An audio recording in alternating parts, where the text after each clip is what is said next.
you want the headsets on? It's up to you. Do you want to wear them? Calls. What do I need them for? I'm not an airport controller. I mean, you're already causing trouble. Do you want them on or not? What, do I need them? You can, sure. I mean, you know, we might play some sound effects. You might. Why do I have to? Hey, how are you? Like we might Hey, play there's like, the dumb guy. Where's the mime? He's a dwarf. we might play I don't like, need that crap. We might play Z100 like tight, like, you know, like blow the 5 o'clock whistle for the weekend. I used that same joke the other day. All right, I'll put it on. Hey, Michael. Hi, Richard. Actually, well, It's a little. Michael. Is there a volume thing here? Do I have to become Helen Keller? And I kid Helen Keller. Mike, did you see? Mike, do you have any complaints? Richard Lewis is here. No, I heard his complaint. I was crying. It was like a soap opera. Michael, listen, I'm on Twitter. Just started. For the last time, no blacks or Jews. What did he just say? No, Sometimes he gets carried away with it. What did you say, Mike? What did you say, Mike? No, they goaded me into this, Richard. The last time, no blacks or Jews. Everything is twisted in these stupid headphones. All I hear of him saying, "You're a Jew, you're a Jew." He has a criteria for the guests sometimes. No, I don't give a crap what he wants. I've been doing this 45 years, and look how you're dressed in a referee shirt and you're crying.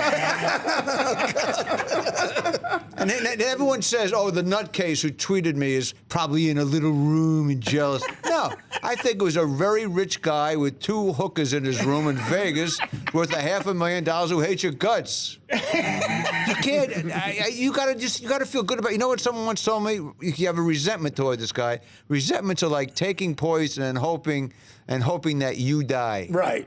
Hoping the other guy dies. Hoping the other guy dies. Yeah, that's what you're doing. It's eating yourself. You're eating yourself alive. Do you do Twitter, Forget Richard? about it. Richard, yeah. do you do it? And I do one political thing. Yeah. I feel there's And they go 300,000 nuts. people around my house wanting to kill me. I know, they go nuts, right? Once a big sheet was put over my house.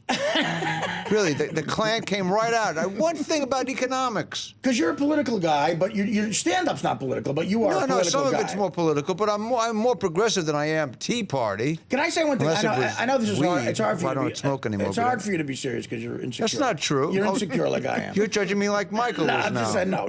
You're insecure like I am, and you're always funny. So funny when you said, let's get pro-gay groups, and you couldn't think, let's see, the American Soccer League. That was, Michael, you panicked. You can't even mention it.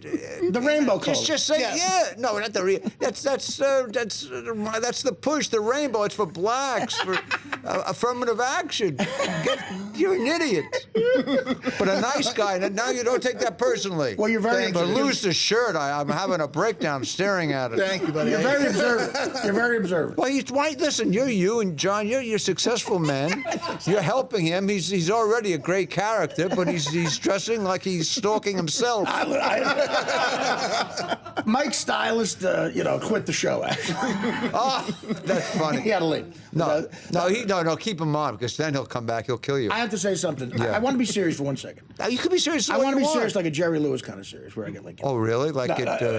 Oh, yeah. No. I'm going to tell you this right now. I don't know if Jerry Lewis I don't know if stories. ever I told you this. Like, well, we've talked many times. I And when know. I went through my hell, Richard called me and wanted Tried to help make you. sure I was okay. Your stand-up special, your first stand-up special, I feel, I'm in pain. is the best stand-up special of all time. Wow. I honestly, and my hand to God, I'm not saying that because you're here. When I'm at the comedy clubs talking to comedians, we talk about it all the time. I think it's better than that Richard Pryor live in concert. I think it's better, and that's as great as it gets. That's the reason I became a comedian. Well, what can I tell you? I mean, that is. Interesting enough, I said that very same thing at a party last night. You were just telling that? No, it was my, because I had paid my dues and I had like 8 years of stuff pouring out of me. Right, so and it was just all brilliant, just like perfect. Well, no, I got good. It got me going. Yeah. That and Letterman. Yeah. And and the Lettermans were always great. Well, he was cool because when I did the Tonight Show, I was like hit or miss because I'm too physical doing stand-up. He wouldn't let me do panel until I got his show. That was the rule. Yeah, but but it was so funny. It's so funny the way you were on the panel. No, but on the panel, yeah, Dave knew that. He says, you'll never have to do stand-up again, a monologue with me. So I did about 60 or 70 of them just sitting down. And then when I got a series, then Johnny let me sit down. I used to tape it every time. The chemistry you guys had. Letterman like, people should watch the late night Your stuff. Letterman appearances should be studied. Well, I was drunk a lot of the time, too. Were you really? Yeah, some of the time. See, as a fan, that upsets me Some a of little the time. Babe, almost every host was drunk half the time. No, I've done shows in blackouts. I have.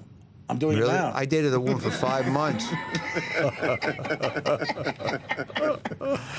Will you come up with one gay organization? Let's say AAA for Milwaukee Brewers.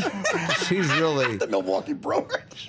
Yeah, are there any gay groups for the Milwaukee? No, I don't think the Brewers have any gay groups, though. No. No, but thank you very much. But, so I just did a movie with Peter Bogdanovich. I mean, and on one day's notice. What's Up, Doc? Last Picture Show? No, right? no, Last Picture Show won He did an What's Oscar. Up, Doc? Yeah, no, he did a lot of great movies. Hilarious. So I play a redneck. You do? No neurosis, totally against. I'm either going to be like a genius or I'm going to have to dress up like Abe Lincoln and walk around for the rest of my life. But I had this woman. Do you really play a redneck in it? Yeah. And an accent and everything? No accent. I just wear underwear and punch people out. No, that's fun. I had fun. I punched Owen Wilson out about. It's a stretch. Took me 30 times because I'm not that strong, and I had to. When you ask a stuntman, how do you make a fist? Yeah. Now you've dated a lot of beautiful women. No, I'm married now, man. I'm very married to a beautiful woman. But in the past, you've dated a lot of. I sure have. Did you ever hit a woman? No. Never did. What? No, You're calling one slap a punch? On the ass, it was for sex. I missed, though, and I got her cheek. I said, let me hit your cheek, and she... Well, we were drunk. I did a lot of... That was you date I a would lot of never... girls Hitting back no in the domestic day? violence in my life, Did no. you date a lot of girls back in the day who were also users, like whether you were codependent? Most of them were on drug runs. Right. Models. Probably, Yes. like cocaine models. One actress, which I can't mention, she'll sue me for slander, was a big star, and I always wanted to sleep Sarah with her. Jessica Parker. Oh, right? don't start with names. That's hilarious. Now, listen, when I was doing this story, Yeah. she was sucking her mother's breast, okay? This is like I was like in my 20s. Okay. But she was a big star. Joan Crawford. Olivia de Havilland. Oh, can I? I know I can't How's curse. that for a reference? I know I can't curse, but if I could say the first letter of a really horrible word, is that all right? No, of course. All right. So Betty Davis and Joan Crawford hated each other. Right. And that they were probably, and I hear things they probably dated too. Everyone dated everybody back in the 40s. I could see that. You think Woodstock? I could see Betty Davis going the other way. Everybody went the other way back then. Yeah. Except Apparently I did Mike. as well. Mike didn't go the other way. Mike's very. Because he couldn't mention one gay group back then. If he ever went to West Hollywood, they'd shoot him. One gay group. So anyway, she drank a lot, Betty, and toward the end of her career, it's no big secret. While you were dating her? No, I never dated Betty Okay. Davis. Mental case.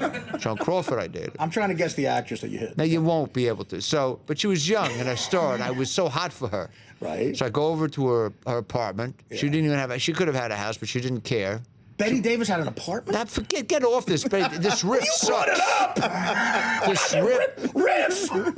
I'm talking. Oh, Betty Davis joke. Yeah. Oh no, yeah. No, you said Betty Davis. No. So Burt Reynolds says he used to chaperone her to parties because she was drunk a lot at the end, very drunk. So they came to a party. And I'm being dead serious right now. Are we talking about Betty Davis or an unknown actress? No, actually, I was doing two stories at once. One was a young, hot actress who I finally slept with. The other, this is a Betty. Let's talk about Betty Davis. No. So. And then we'll get back to. We'll get back to this. The lowest point of my intercourse life. When you slept with this hot actress? Yes, because of how I did it. What'd you do? Let me finish the bit.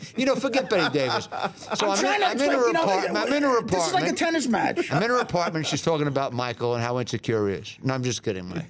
He's crying. He cries on a dime. You realize we're like the Borg and Agassi of comedy right now. I'm trying to lob back. No, he looks like the guy who passed away, who I worked with, who was like on Seinfeld, a terrific character actor. You know what I'm talking about?